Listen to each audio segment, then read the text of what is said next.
Hey Internet, it's June 14th. I'm doing a book review today with the Martial Arts of Money. I do actually apologize for not releasing any book reviews lately because I do have 24 YouTube followers. Yay!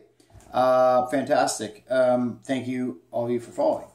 I plan to just deliver what I know, what I think, and what I talk about. And I'm looking for wisdom seekers. Just people to follow my journey. So today, I got a fight, professional fight. So that's why I haven't been posting. I've been on a mission. It's been awesome. It's been great. Very grateful for this opportunity. Hard Rock Casino, Coquitlam, British Columbia. Fighting for Battlefield, great organization. It's my third professional fight, fighting another guy who's 2-1. He's a little bit older than me, so it's two grown men, professional athletes, dedicated almost, he's been doing martial arts his entire life. I'm 18 years of martial arts, so it's a pretty good chance to showcase our skills together, and may the chips fall how they fall. So I'll have a link in my YouTube channel, post it on Facebook and all that kind of fantastic stuff, so you can finally see what I can do when you're just talking about books. Because it's one thing to be an intelligent nerd, which I am, but to be able to back it up and take this wisdom that I learned from Spartacus and apply it in the ring, and why it's important. And what else can we learn from this around life? Okay, so enough of that. Thank you for taking the time to listen to this. This one here, I've covered a few Spartacus topics, very romanticized with the story of Spartacus. Here's the thing. Spartacus, right? When I was going down this rabbit hole, I'm like, okay, reading these books and this and that, yak, blah, blah, blah. Fantastic, awesome, great literature. But it's someone else's opinion. It's called dogmatic truth. That doesn't work for me. I'm aware when I'm listening to someone's opinion, but someone else's opinion doesn't make my decision. Which a lot of times, a lot of humans, don't think on their own. Critical thinking, conceptual framework. Okay, so here's the facts. Spartacus. There's only 4,000 words written, documented in history about Spartacus. And those are all in this book. Let's pause. So you're telling me there's only 4,000 words that were actually written on documents and scrolls and tablets about Spartacus.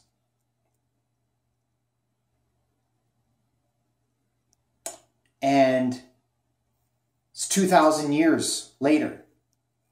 So the Spartacus era was in, I believe, 72 BCE.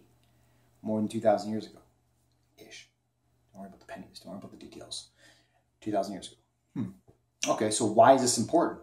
Why do people still follow Spartacus? Why did, it wasn't HBO, there was a company, they made a series on Spartacus, like a 4-season series. It was amazing. Kind of corny, this and that, but if you dig into this rabbit hole, you'll see the Spartacus story and why it's important. 4,000 words, yet your legacy,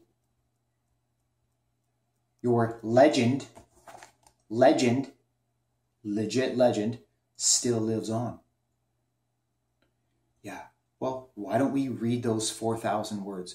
Don't you think there's something you can learn about reading those 4,000 words if you can attempt, when the remote degree, close your eyes and visualize you're in this country and this time when this happened. It's deep stuff. That's true. Okay, so we'll get into it. I'm not going to go into the history of Spartacus Wars, blah, blah, blah. Last thing I'm going to say is This, at the time the Spartacus rebellion happened, this was the third slave rebellion. 3 slave rebellions. Was it all in 10 years? It was either over the span of 10 years. No, it was definitely over the span of 30 years. 30 years Rome experienced of slave rebellion while they conquered all this land. All this land. At the height of their... This Rome controlled all this. That was the height. Insane. This was the first attempt humans ever made at civilizing human existence. Like governments and structure. That didn't exist. None of that did. So, yeah, that's where we're going to go. Here, Spartacus. All right, let's rock this out. All right, I'm going to rip through this pretty quick. Got to get to work. I'm going to read random stuff. The violence was sparked by the essence of 70 slaves from gladiatorial training school in the luxurious city of Capua, about 125 miles from Rome, which, whatever its precise origins, the slave revolt soon escalated into a larger scale conflict, a war which tens of thousands of slaves joined a mass armed resistance against their owners. We got a problem. We got a problem. If I'm the Roman emperor, the Roman government part, we got a problem. Both of our armies are away, conquering other lands. We have no armies. Greatest wars of resistance in the history of slavery, and the most famous slave war in ancient history. But it was actually the last in a series of 3 great slave rebellions. Again, this is the greatest war of resistance in the history of slavery, the history of humans. This is important. There's some lessons to be learned, a lot of them that apply today, everyday life, once you dig down this rabbit hole. And the most famous slave war in ancient history. The other one was in Haiti. We're not going to go into that one.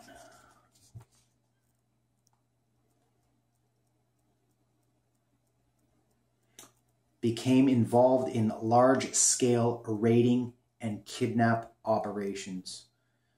They even staged predatory raids. They were a permanent workforce of revolutionary new rural economy of plantation and agriculture, because the Romans made up the latifundia. It might be, latifundia. Yeah, that's exactly. Wide fields. So it was a way to mass scale up to harvest crops. So they needed slaves. They needed workers to crop these, to grow these, stuff like that.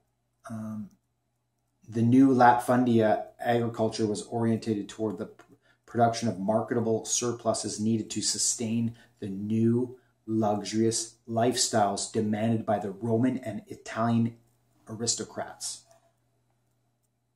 including those of the competitive political elite in the city of Rome and of wealthy men of power. Okay? This is where Buddhism, Christianity, humility, being humble. Okay, so we need to pause here and let's assess human. Let's be aware, this is greed. Luxurious lifestyle. Shiny, shiny. Look, ooh, shiny watch, shiny watch. Like, do I need this watch? No, I don't. I don't need this watch to survive, okay? But it's nice. It's shiny. It's something other people don't have. You know what I mean? And that's important. Why is that important? It's not, but it's nice to have good things. So what I'm getting at is the root of the issue. The root of the issue is right here. in money. This is the martial arts of money. Luxurious lifestyle leads to greed.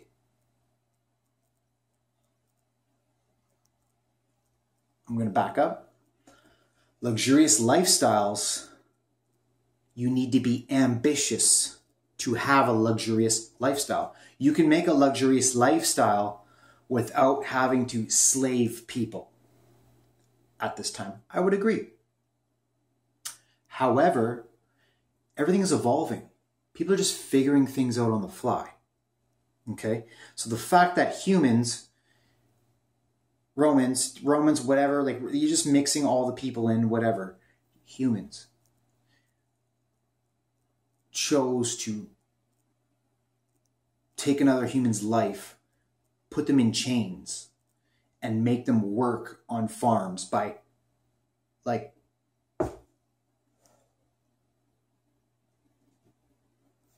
hundreds of thousands of people. For real. So that's where, that's what greed leads you to. And one thing I've learned in business, in the world, and the human nature, that greed, that evil, there's always a battle between ethics, evil and good. Star Wars, okay, yin, yang, like it exists. It's a real thing. So like, open up your brain. So I just want to say luxurious lifestyles, that's what leads to the root of all evil. Money, war. That's why wars happen. At the end of the day, cut through all the bullshit, it's money leads to war. Okay, so yeah, we'll move on. I would like to hear what other people have to say about this comment. I really would. About my little, okay. Slave shepherds and herders could not be constrained by chains housed in barracks each night. They had to be free to follow the herds. In addition, they had to be armed to protect the animals, predators, rustlers, and bandits. These two factors, freedom and movement and the possession of arms, made them potentially very dangerous men. So you had the slaves, and this is on Sicily. Sicily was the island where like a lot of the wheat came from and to go everywhere, and they got from Egypt, blah blah blah. But there was 3 levels of slaves. Okay, the one level 1, which is the worker. Okay, the mule. Right, guys want minimum wage, 9 to 5. That's them. The second one is the managers to manage them. So all the level 1 workers, they're all in chains and stuff, and had a all day. That's how they lived. The level 2 workers supervise them, make sure they got stuff to do, they have a brain, blah blah blah. The level 3 guys are the ones that had to go with the sheep and stuff.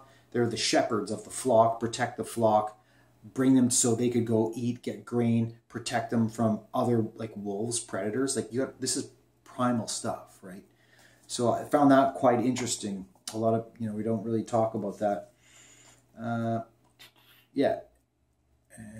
Okay, so let's move on a little bit. I want to talk about, okay, so we'll try to move on from the slavery. Oh, there is,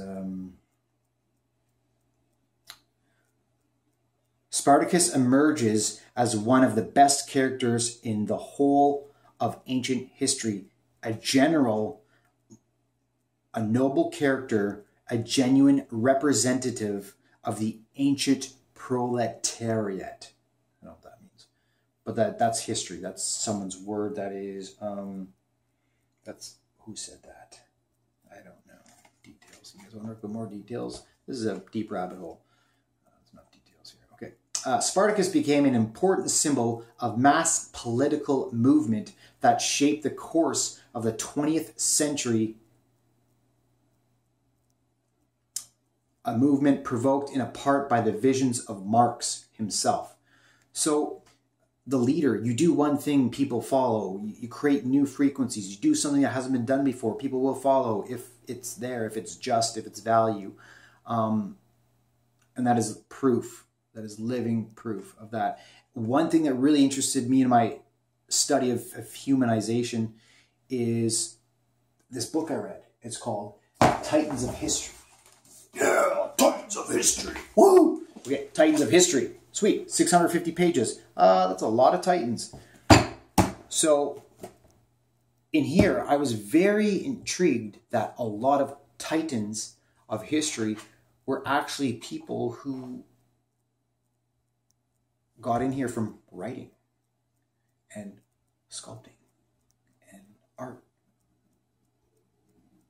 Very, very, very interesting, very motivating, right? Spartacus, there's no recorded documents of him ever competing in the gladiatorial games. It is a fact that he was a gladiator training in the ludus. There's no documents of him fighting in the arena, right? I fight in an octagon nowadays. So actually, I'm going to say one thing. People always talk to me about fear and all this kind of stuff, and it's just like, there's nothing to fear. Like, I mean, what? Like, really? What's going to happen? Yeah, I'm going into an octagon 10 days from now with another grown man, 4-ounce gloves, locked cage for 15, 16, 17, 18 minutes of work time. That's scary. Oh, that's crazy. 0% of the population will ever do that, right? There's 4,000 professional MMA fighters. Say I'm wrong. Let's just say I'm wrong because, you know, I'm wrong.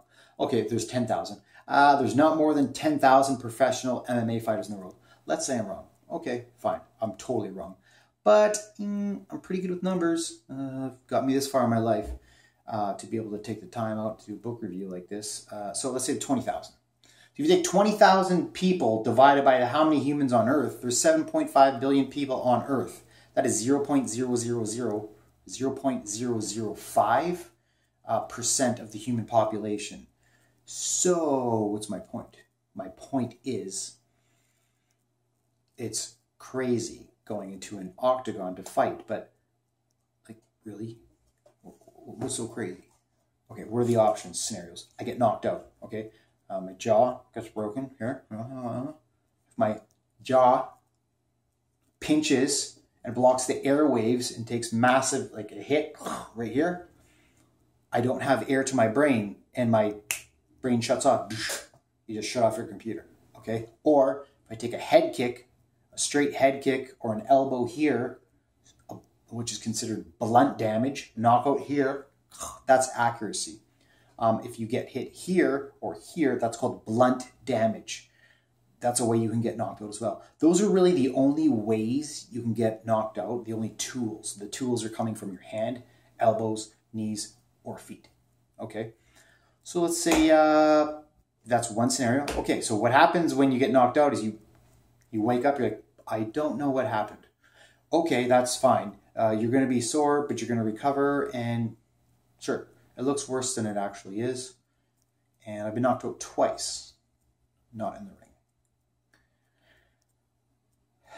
The other option is I break I go unconscious from a choke, right? Choke. Okay, well, if you ever, as a kid, if you ever go up to the wall and, you know, hold your breath and you pass out. I used to do that as kids. It's just fun. It's just what kids do. I don't know. So that's what happens when you get choked out.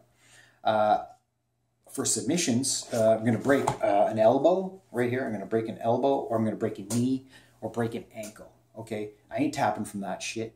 Tapping's not an option. So you have to bust my arm or my leg or whatever, and that takes a lot to do that.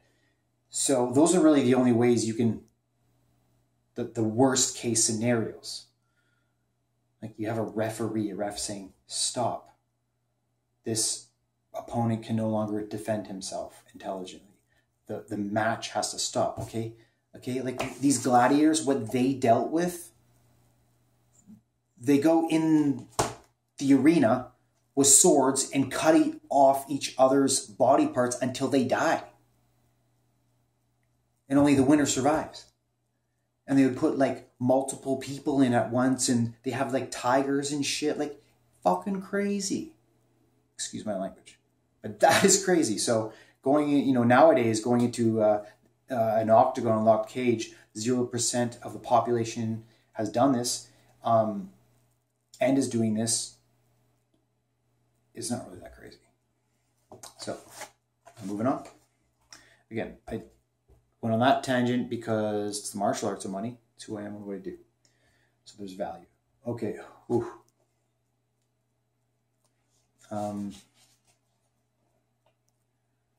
Yeah, they're talking about Soviets now. They say, in Stalin's view, was the direct cause of overthrow of the ancient slave system. Interesting. Okay. Oh, this book is, this is out of the Princeton University by D. Shaw, Brent D. Shaw. It's got other books. It's a series, like a short series, like summarizes the Bedford series in history and culture. I got to buy this whole series. It's only like 155 pages, just flooded with wisdom, highlighting everywhere. So I got to speed up here. This is a half-hour podcast, which is fine. Men who were not themselves slaves and never had been enslaved used the image of Spartacus to think about, debate, and promote their own ideas of liberty for citizens of the newly risen non-nation states. In 1854, it had 17. So he's going through, like, this is the history of slavery, right? And how these principles apply to other times. So, like, it's crazy. By 1854, which there was still slavery 2,000 years later, like, what? It had been staged more than 1,000 times, and it continued to play a leading role in the repertoire of the American stage for 70 years after the first production, till Abraham Lincoln abolished slavery, which was a great movie. If you ever seen that, watch it. It's a big time. Aristocratic forces, which might have threatened democracy if they had but a Spartacus among them. Yeah. You think all the slavery that's existed for 2,000 years, where was a Spartacus? Where was that Spartacus? Some people could argue Spartacus was a prophet of some god, some deity, right? Slavery is around forever. Horrible, horrible human things that happened. There's slavery still now. Prostitution rings. Oh man, this is terrible. I'm going to wrap this up. The documents, part 2, the documents. I'm going to read this. Sorry, I'm trying to wrap this up as fast as I can.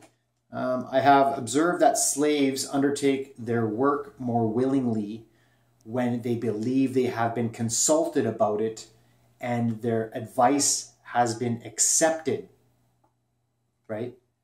Lead with love, rule with love, or rule with anger. I read that book, 600 Days, the 600 days after September 11th in Guantanamo Bay. And the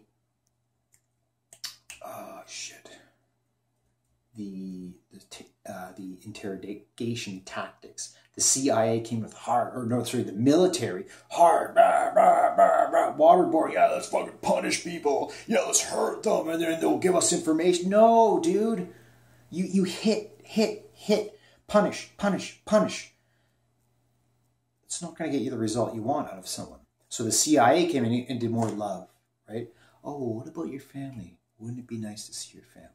They would give them a cigarette. They would give them a pop, right? These people just went through cold showers, spraying. Cold showers, man, with hoses, ice cold water.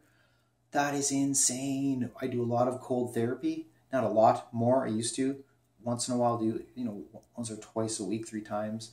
Every time I take a shower, I do 2 to 10 minutes of cold therapy, depending on how busy I am or what's going on. The results are profound. Work through your mind. If you can get through a cold, ice cold therapy session, you get through a lot of things in life. That's one thing I know. I'll tell you that for free. Okay. So yeah, the CIA got more information from the terrorists, alleged terrorists. A lot of them, they had no information on. They were just there, held illegally. I mean, war's a crazy time. Who's right and wrong or whatever. But what the truth is, and this just said here, 2,000 years ago in the documents, that slaves were more receptive in getting stuff done when you accepted their advice and you talked to them. So 2,000 years later in Guantanamo Bay, the people in the military, they didn't see this. They don't know this rabbit hole. They don't know this way of, right? And it was a scary time. 2 planes just bombed into the World Trade Center. 3,300 people died, U.S. citizens. Yeah, it's crazy times, but it's chess, not checkers in the game of war. Okay, a lot of games, not just war and life. Yeah, I started highlighting too much because this whole book was just like, bam, definitely buy this book, read this book for sure, if you're one of the followers on here. Let's see here. The masters were arrogant and harsh in their treatment of the slaves. Since they were convinced that the slaves deserved only minimum care, they gave them the least possible food and clothing. Bad. You feed someone, you give them clothes, they're going to work harder for you. That's, how do you not know that? It's not really knowing it, but it's like I can sit here and judge and say, oh, blah, blah, blah, I know it all, but I don't know it all. I wasn't there at the time, right?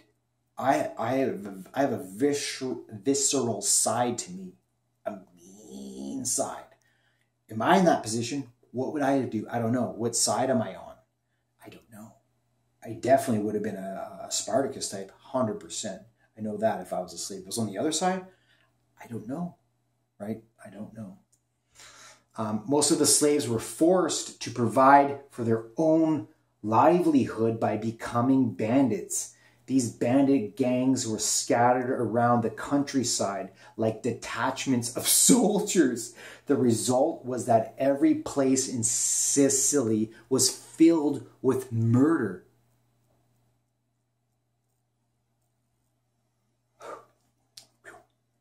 So I live in Vancouver, BC, crazy city. You walk down here, East Hastings. I should go do some filming and documenting there. Yeah, it's just, but nobody's getting murdered. Like there's murders here. I don't know if they're often or whatever, but not, at this time. That's insane. But different time. Arming themselves with such weapons as were available at the moment, they fell on the city of Enna. Ennas led them, working his usual wonders by breathing smoke and fire out of his mouth. I don't know what that means. Breaking into the houses in the city, the rebel slaves instituted a general slaughter, not even sparing the suckling infants among the inhabitants, murdering children, murdering infants. Tearing them from their mother's breast, they dashed the infants to the ground. They stomped their skulls. One cannot actually say in words what they did to the women themselves and with their husbands looking on. What terrible acts of outrage and utter lewdness were committed on them. A large number of slaves from the city now joined the rebels. The slaves first inflicted extreme savagery on their own masters. Imagine you were a slave.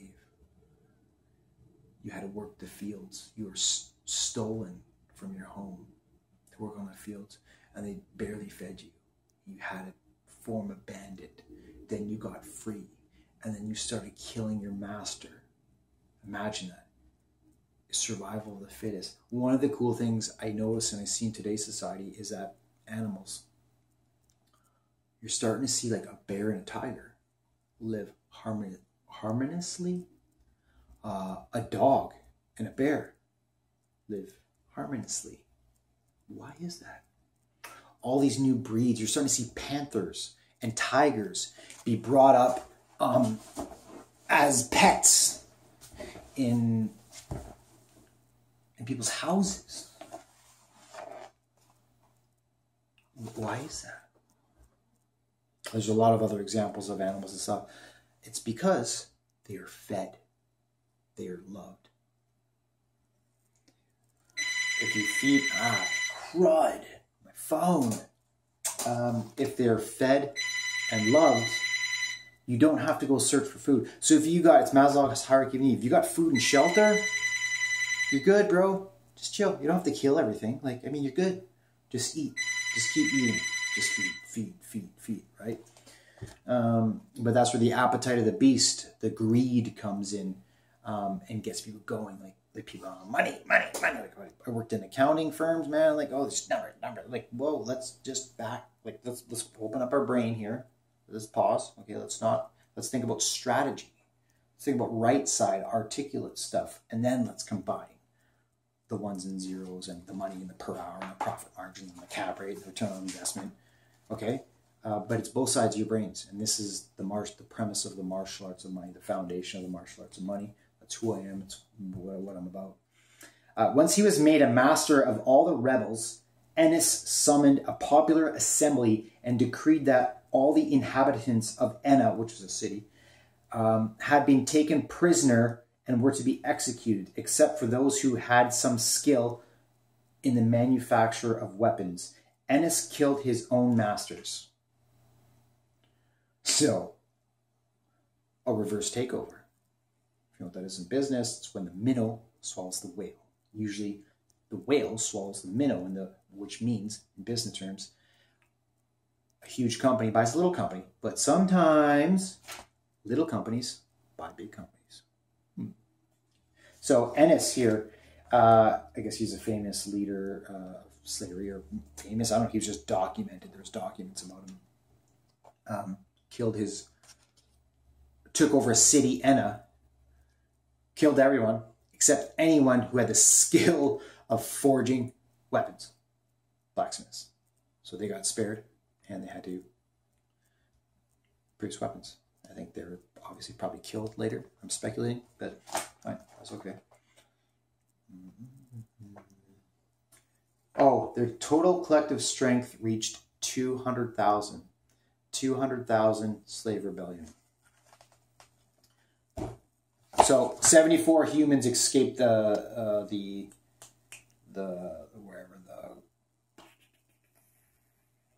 ludus with Spartacus. It led up to 200,000 people. 200,000. 200,000 people